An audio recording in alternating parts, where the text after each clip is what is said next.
accommodations, do parents have to actually tell you that my child has a disability, that they need to be accommodated, or can they just say, this is what we normally use in our homeschool for this student?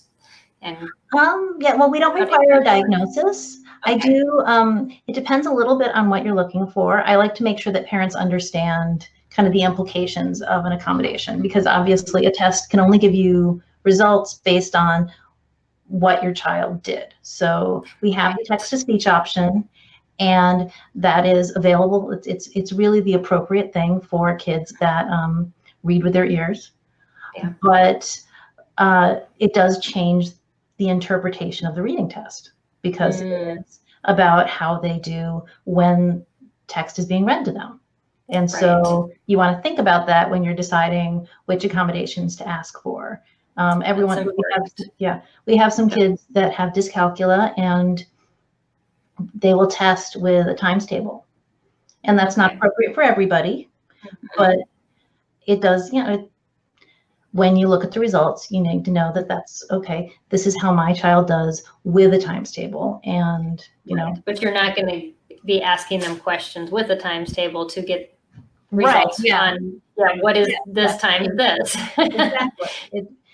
So, but we do allow, let's see, it's on time for everybody. So you don't need any kind of diagnosis or even to take lots of breaks. Right. For the math, for everything but the reading test, any child can have questions read to them. And we're happy to turn on the text-to-speech if they want that.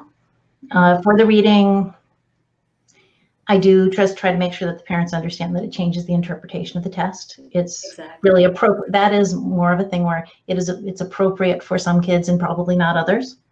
And at the K-2 level, where a lot of kids aren't reading, both the reading and the math test are designed for pre-readers. So there's audio support for everyone automatically. And then we allow manipulatives. There's scratch paper we allow.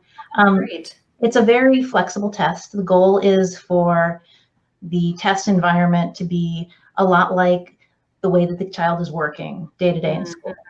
So, and that's helpful that the test is then given in the home, because when we were testing, we always went to a tester's house, and my kids were so distracted. And here's this person that they only saw every once a year that was asking them these questions, and it was like all in one batch. And then you waited for your brother because it was his turn next.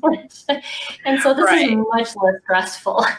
Yes, it's and for especially for kids that are a little shy around strangers, a lot of times they're more comfortable just answering questions with a computer than having to, go out and interact with a stranger and all of that. And we don't we do require that parents call in when it's time to log in, and we kind of we make sure they understand the rules of that test, what they need to do to get a good result, and help them get logged into the system, make sure they don't have any technical issues.